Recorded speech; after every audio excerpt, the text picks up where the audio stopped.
बुटवलको supreme बचत तथा ऋण सहकारी संस्थाको बचत रकम ठगी गरेको अभियोगमा पूर्वपक्षका लागि थुनामा रहेका राष्ट्रिय स्वतन्त्र पार्टी राष्ट्रपाका सभापति रवि लामिछाने विरुद्ध दिएको जाहेरी नै कृत्य रहेको अर्को दावी पनि सार्वजनिक भएको छ।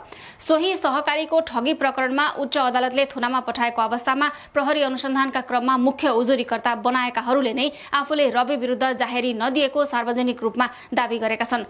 मुख्य उजुरीकर्ताले नै सार्वजनिक रूपमा यस्तो दावी गरेपछि सहकारी ठगीको विषयमा रूपन्देही प्रहरीले गरेको अनुसन्धानमाथि नै प्रश्न उठेको छ। प्रहरीले जाहेरीकर्ताको पहिलो नम्बरमै नाम रहेकी रूपन्देही तिलोत्तमाकी पूजा नेउपानेले आफूले रवि विरुद्ध जाहेरी नदिएको खुलासा गरेकी छिन्।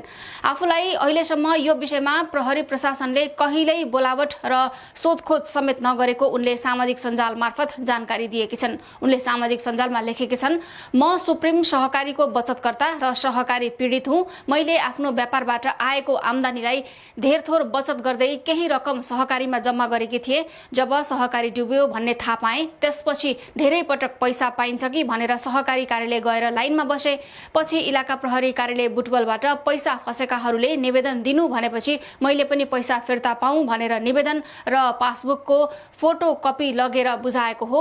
मैले कुनै व्यक्ति विशेषलाई किटानी जाहेरी वा उजुरी दिएको छैन। तर रवि लामिछानेलाई उजुरी दिएको भन्दै मेरो नाम उजुरीकर्ताको पहिलो नम्बरमै राखिएको रहेछ। मैले ढिला मात्रै थाहा पाएँ। कसैलाई उजुरी नै नदिएको मान्छेलाई उजुरीकर्ता बनाइरहँदा प्रहरीले एकपल्ट जानकारी समेत दिएन।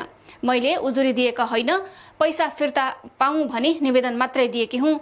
म आज पनि भन्छु, हामीले दुःख गरेर जम्मा गरेको पैसा फिर्ता पाउनुपर्छ। तर कसैलाई राजनैतिक रूपमा प्रतिशोध गरेर फसाउन खोजिरहँदा हामी सोझा जनतालाई प्रयोग नगरियोस्।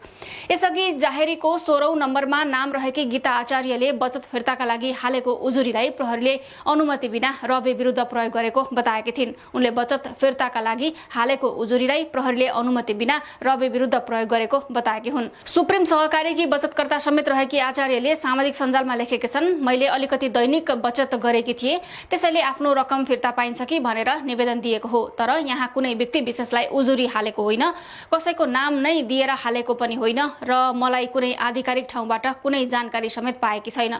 तर उजुरीकर्ताको नाम लिस्टमा मेरो नाम कसरी जोडिन पुग्यो, कृपया जानकारी र निष्पक्ष छानबिनको माग गर्दछु।